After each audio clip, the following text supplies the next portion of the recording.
ओम नमो भगवते वासुदेवाय।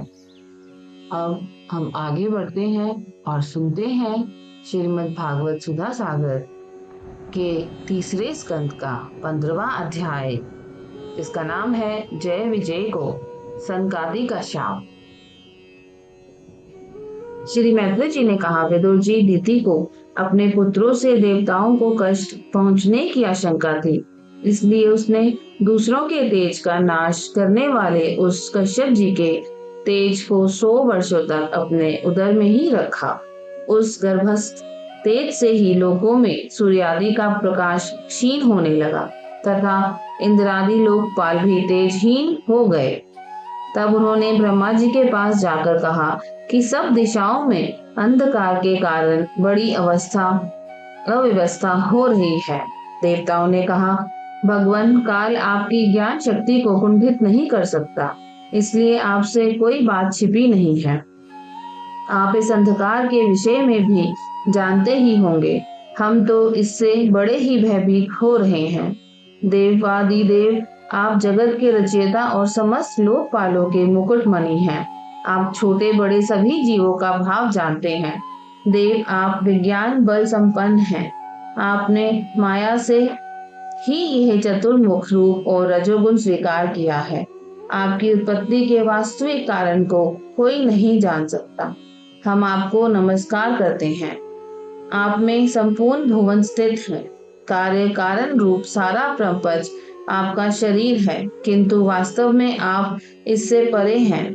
जो समस्त जीवों के उत्पत्ति स्थान आपका अनन्य भाव से ध्यान करते हैं, उन सिद्ध योगियों का किसी प्रकार भी ह्रास नहीं हो सकता, क्योंकि वह आपके कृपा कटाक्ष से कृत्य हो जाते हैं तथा प्राण, इंद्रिय और मन को जीत लेने के कारण उनका योग भी परिपक्व हो जाता है।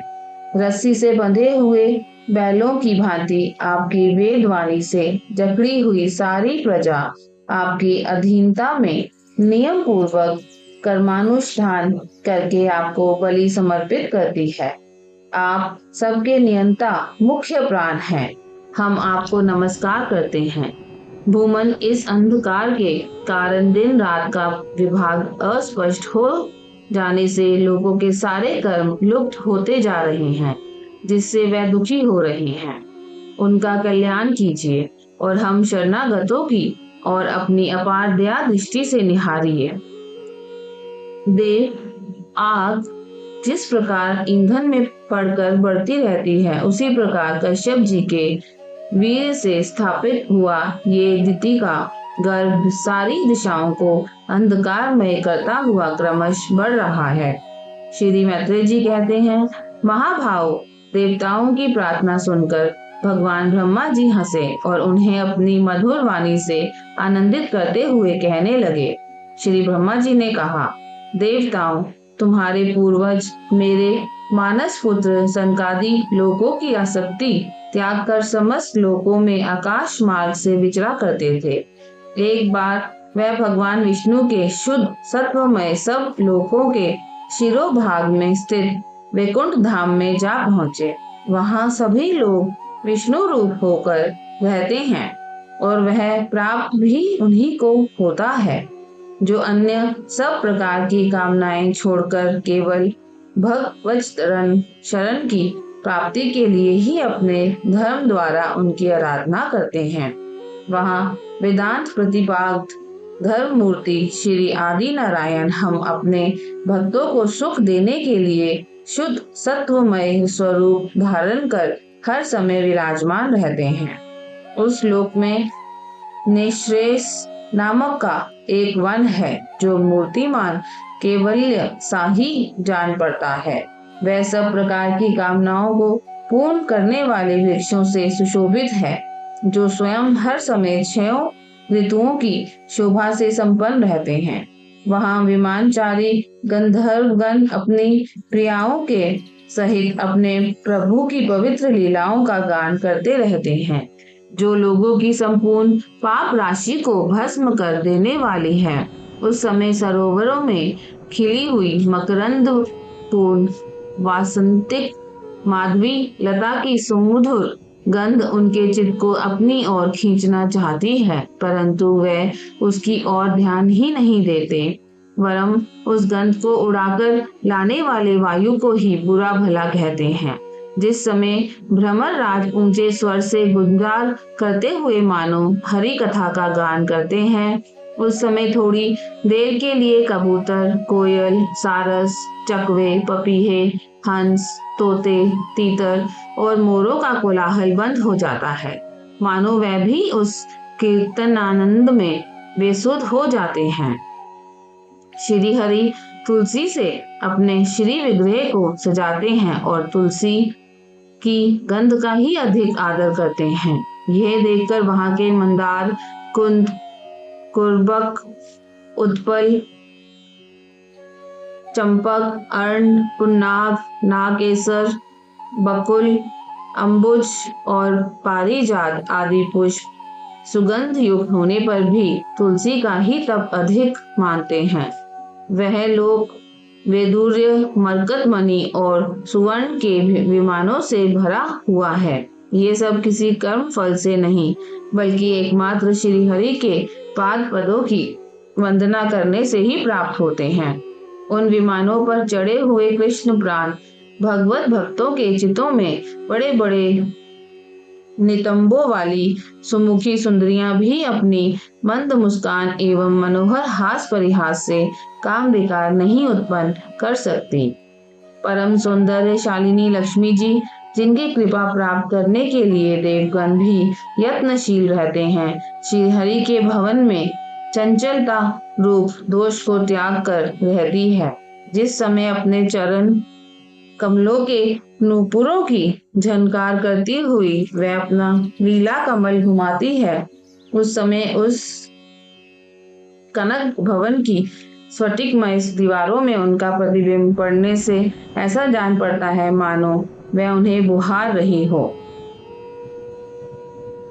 प्यारे देवताओं, जिस समय दासियों को साथ लिए वह अपने क्रीड़ावन में तुलसी दल द्वारा भगवान का पूजन करती हैं, तब वहां के निर्मल जल से भरे हुए सरोवरों में, जिनके मूंगे के घाट बने हुए हैं, अपना सुंदर अलकावली और उन्नत नासिका से सुशोभित मुखारविंद देखकर यह भगवान का चुंबन किया हुआ है, यो जानकर उसे बड़ा सौभाग्यशाली समझती हैं। जो लोग भगवान की पाप पाहारिणी लीला कथाओं को छोड़कर बुद्धि को नष्ट करने वाली अर्थ काम संबंधिनी अन्य निंदित कथाएं सुनते हैं, वह उस विकुंठ लोक में नहीं जा सकते। हाय, जब वह भागे लोग इन सारहीन बातों को सुनते हैं, तब ये उनके पुण्यों को नष्ट कर उन्हें आश्रयहीन घोर नरकों में डाल देती है।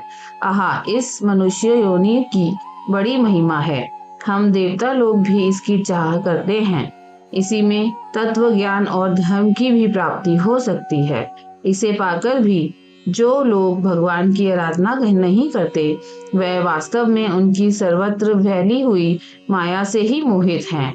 देवादि देव श्री हरि का निरंतर चिंतन करते रहने के कारण जिनसे यमराज दूर रहते हैं, आपस में प्रभु के सुयश की चर्चा चलने पर अनुराग जन्य विहलतावश जिनके नेत्रों से अविरल अश्रुधारा बहने लगती है तथा शरीर में रोमांच हो जाता है, और जिनके से शील स्वभाव की हम लोग भी इच्छा करते हैं, वह परम भागवत ही हमारे लोकों से ऊपर उस वैकुंठ धाम में जाते हैं।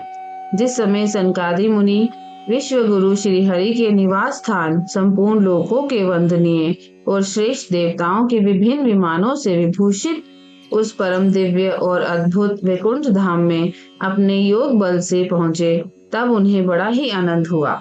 भगवत दर्शन की लालसा से अन्य दर्शनीय सामग्री की उपेक्षा करते हुए वैकुंठ धाम की 6 योनियां पार करके जब वह 7वीं पर पहुंचे, तब वहां उन्हें हाथ में गदा लिए 2 समान आयु वाले देवश्रेष्ठ दिखलाई दिए, जो बाजूबंद, कुंडल और किरीट आदि अनेकों अमूल्य आभूषणों से अलंकृत थे। उनकी 4 श्यामल भुजाओं के बीच में मतवाले मधुकरों से गुंजायमान वनमाला सुशोभित भी थी तथा बाकी बोहें फड़कते हुए नासिका ग्रंथ और अरुण नयनों के कारण उनके चेहरे पर कुछ शोक के से चिन्ह दिखाई दे रहे थे। उनके इस प्रकार देखते रहने पर भी वह मुनिगण उनसे बिना कुछ पूछताछ किए जैसे सुवर्ण और वज्रमय किवाड़ों से युक्त पहली 6 ड्योढ़ी लांग कर आए थे, उसी प्रकार उनके द्वार में भी घुस गए। उनकी दृष्टि तो सर्वत्र समान थी और वह निशंक होकर सर्वत्र बिना किसी रोक टोक के विचरते थे। वह चारों कुमार पूर्ण तत्वज्ञ थे तथा ब्रह्मा की सृष्टि में आयु में सबसे बड़े होने पर भी देखने में 5 वर्ष के बालकों से जान पड़ते थे और दिगंबर वृत्ति से रहते थे। उन्हें इस प्रकार निसंकोच रूप से भीतर जाते देख उन द्वारपालों ने भगवान के शील स्वभाव के विपरीत सनकादि के तेज की हंसी उड़ाते हुए उन्हें बेंत अड़ाकर रोक दिया। यद्यपि वे ऐसे दुर्व्यवहार के योग्य नहीं थे। जब उन द्वारपालों ने वैकुंठवासी देवताओं के सामने पूजा के सर्वश्रेष्ठ पात्र उन कुमारों को इस प्रकार रोका, तब अपने प्रियतम प्रभु के दर्शनों में विघ्न पड़ने के कारण उनके नेत्र सहसा कुछ क्रोध से लाल हो उठे और वह इस प्रकार कहने लगे। मुनियों ने कहा, अरे द्वारपालों, जो लोग भगवान की महती सेवा के प्रभाव से इस लोक को प्राप्त होकर यहाँ निवास करते हैं, वह तो भगवान के समान ही समदर्शी होते हैं। तुम दोनों भी उन्हीं में से हो, किंतु तुम्हारे स्वभाव में यह विषमता क्यों है? भगवान तो परम शांत स्वभाव है, उनका किसी से विरोध भी नहीं है। फिर यहाँ ऐसा कौन है जिस पर शंका की जा सके? तुम स्वयं कपटी हो, इसी से अपने ही समान दूसरों पर शंका करते हो। भगवान के उदर में ये सारा ब्रह्मांड स्थित है, इसलिए यहाँ रहने वाले ज्ञानी जन सर्वात्मा श्री हरि से अपना कोई भेद नहीं देखते, बल्कि महाकाश में घटाकाश की भांति उनमें अपना अंतर्भाव देखते हैं। तुम तो देव रूपधारी हो, फिर भी तुम्हें ऐसा क्या दिखाई देता है जिससे तुमने भगवान के साथ कुछ भेदभाव के कारण होने वाले भय की कल्पना कर ली? तुम हो तो इन भगवान वैकुंठनाथ के पार्षद, किंतु तुम्हारी बुद्धि बहुत मंद है। अतएव तुम्हारा कल्याण करने के लिए हम तुम्हारे अपराध के योग्य दंड का विचार करते हैं। तुम अपनी वेद बुद्धि के दोष से इस वैकुंठ लोक से निकलकर उन पापमय योनियों में जाओ, जहाँ काम, क्रोध, लोभ, प्राणियों के ये 3 शत्रु निवास करते हैं। सनकादि के ये कठोर वचन सुनकर और ब्राह्मणों के शाप को किसी भी प्रकार के शस्त्र समूह से निवारण होने योग्य न जानकर श्रीहरि के वह दोनों पार्षद अत्यंत दीन भाव से उनके चरण पकड़कर पृथ्वी पर लौट गए। वह जानते थे कि उनके स्वामी श्रीहरि भी ब्राह्मणों से बहुत डरते हैं। फिर उन्होंने अत्यंत आतुर होकर कहा, भगवान, हम अवश्य अपराधी हैं, अतः आपने हमें जो दंड दिया है वह उचित ही है और वह हमें मिलना ही चाहिए। हमने भगवान का अभिप्राय ना समझकर उनकी आज्ञा का उल्लंघन किया है। इससे हमें जो पाप लगा है वह आपके दिए हुए दंड से सर्वथा धुल जाएगा, किंतु हमारी इस दुर्दशा का विचार करके यदि करुणावश आपको थोड़ा सा भी अनुताप हो तो ऐसी कृपा कीजिए कि जिससे उन अधमाधम योनियों में जाने पर भी हमें भगवत स्मृति को नष्ट करने वाला मोह न प्राप्त हो। इधर जब साधु जनों के हृदय धन भगवान कमल नाभ को मालूम, द्वारपालों ने सनकादि साधुओं का अनादर किया है, तब वह लक्ष्मी जी के सहित अपने उन्हीं श्री चरणों से चलकर ही वहां पहुंचे, जिन्हें परमहंस मुनिजन भी ढूंढते रहते हैं, सहज में पाते नहीं।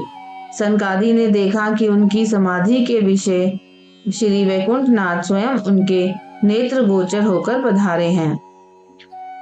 उनके साथ साथ पार्षदगण छत्र चामर आदि लिए चल रहे हैं तथा प्रभु के दोनों ओर राजहंस के पंखों के समान 2 श्वेत चवर डुलाए जा रहे हैं। उनकी शीतल वायु से उनके श्वेत छत्र में लगी हुई मोतियों की झालर हिलती हुई ऐसी शोभा दे रही है मानो चंद्रमा की किरणों से अमृत की बूंदें झर रही हों। प्रभु समस्त सद्गुणों के आश्रय हैं।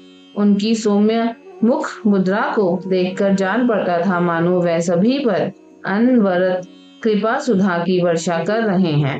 अपनी स्नेहमयी चितवन से वह भक्तों का हृदय स्पर्श कर रहे थे तथा उनके सुविशाल श्याम वक्ष स्थल पर स्वर्ण रेखा के रूप में जो साक्षात लक्ष्मी विराजमान थी उनसे मानो वह समस्त दिव्य लोकों के चूड़ामणि वैकुंठ धाम को सुशोभित कर रहे थे। उनके पीतांबर मंडित विशाल नित्य तंबों पर झिलमिलाती हुई करधनी और गले में भ्रमरों से मुखरित वनमाला विराज रही थी तथा वह कलाइयों में सुंदर कंगन पहने अपना एक हाथ गरुड़ जी के कंधे पर रख दूसरे से कमल का पुष्प घुमा रहे थे। उनके अमोल कमोल बिजली की प्रभा को भी लजाने वाले वक्राकृत कुंडलों की शोभा बढ़ा रहे थे। उभरी हुई चुघड़ नासिका भी बड़ा ही सुंदर मुख था। सिर पर मणिमय मुकुट विराजमान था तथा चारों भुजाओं के बीच महामूल्यवान मनोहर हार की और गले में कौस्तुभमणि की अपूर्व शोभा थी। भगवान श्री विग्रह बड़ा ही सौंदर्यशाली था। उसे देखकर भक्तों के मन में ऐसा वितर्क होता था कि इसके सामने लक्ष्मी जी का सौंदर्याभिमान भी गलित हो गया है। ब्रह्मा जी कहते हैं, देवताओं, इस प्रकार मेरे महादेव जी के और तुम्हारे लिए परम सुंदर विग्रह धारण करने वाले श्री हरि को देखकर सनकादि मुनीश्वरों ने उन्हें सिर झुकाकर प्रणाम किया। उस समय उनकी अद्भुत छवि को निहारते निहारते उनके नेत्र तृप्त नहीं होते थे। सनकादि मुनीश्वर निरंतर ब्रह्मानंद में निमग्न रहा करते थे, किंतु जिस समय भगवान कमल नयन के चरणारविंद मकरंद से मिली हुई तुलसी समंजलि के गंध से सुवासित वायु ने नासिका ग्रंथों के द्वारा उनके अंतकरण में प्रवेश किया, उस समय वह अपने शरीर को संभाल न सके और उस दिव्य गंध ने उनके मन में भी खलबली पैदा कर दी। भगवान का मुख नील कमल के समान था। अति सुंदर अधर और कुंदर कली के समान मनोहर हाथ से उसकी शोभा और भी बढ़ गई थी। उसकी झांकी करके वह कृतकृत्य हो गए और फिर पंगराग के समान लाल लाल नखों से सुशोभित उनके चरण कमल देखकर वह उन्हीं का ध्यान करने लगे। इसके पश्चात वह मुनिगण अन्य साधनों से सिद्ध न होने वाली स्वाभाविक अष्ट सिद्धियों से संपन्न श्री हरि की स्तुति करने लगे, जो योग मार्ग द्वारा मोक्ष पद की खोज करने वाले पुरुषों के लिए उनके ध्यान का विषय अत्यंत आदरणीय और नए या नांद की वृद्धि करने वाला पुरुष रूप प्रकट करते हैं। सनकादि मुनियों ने कहा, अनंत, यद्यपि आप अंतर्यामी रूप से दुष्ट चित पुरुषों के हृदय में भी स्थित रहते हैं, तथापि उनकी दृष्टि से ओझल ही रहते हैं, किंतु आज हमारे नेत्रों के सामने तो आप साक्षात विराजमान हैं। प्रभु, जिस समय आपसे उत्पन्न हुए हमारे पिता ब्रह्मा जी ने आपका रहस्य वर्णन किया था, उसी समय श्रवण रंध्रों द्वारा हमारी बुद्धि में तो आप आ विराजे थे, किंतु प्रत्यक्ष दर्शन का महान सौभाग्य तो हमें आज ही प्राप्त हुआ है। भगवान, हम आपको साक्षात परमात्मा तत्व ही जानते हैं। इस समय आप अपने विशुद्ध सत्वमय विग्रह से अपने इन भक्तों को आनंदित कर रहे हैं। आपकी इस सगुण साकार मूर्ति को राग और अहंकार से मुक्त मुनिजन आपकी कृपा दृष्टि से प्राप्त हुए सुदृढ़ भक्ति योग के द्वारा अपने हृदय में उपलब्ध करते हैं। प्रभु, आपका सुयश अत्यंत कीर्तनीय और संसारिक दुखों की निवृत्ति करने वाला है। आपके चरणों की शरण में रहने वाले जो महाभाग आपकी कथाओं के रसिक हैं, वह आपके अत्यंतिक प्रसाद मोक्ष पद को भी कुछ अधिक नहीं गिनते। फिर जिन्हें आपकी जरा सी टेढ़ी बोह ही भयभीत कर देती है, उन इंद्रप्रद आदि अन्य भोगों के विषय में तो कहना ही क्या है। भगवान, यदि हमारा चित्त भोरे की तरह आपके चरण कमलों में ही रमन करता रहे, हमारी वाणी तुलसी के समान आपके चरण संबंध से ही सुशोभित हो और हमारे कान आपकी सुयश सुधा से परिपूर्ण रहें, तो अपने पापों के कारण भले ही हमारा जन्म नरक आदि योनियों में हो जाए, इसी की हमें कोई चिंता नहीं है। विपुल कीर्ति प्रभु, आपने हमारे सामने जो यह मनोहर रूप प्रकट किया है, उससे हमारे नेत्रों को बड़ा ही सुख मिला है। विषयासक्त अजितेंद्रिय पुरुषों के लिए इसका दृष्टिगोचर होना अत्यंत कठिन है। आप साक्षात भगवान हैं और इस प्रकार स्पष्टतया हमारे नेत्रों के सामने प्रकट हुए हैं। हम आपको प्रणाम करते हैं। ओम नमो भगवते वासुदेवाय।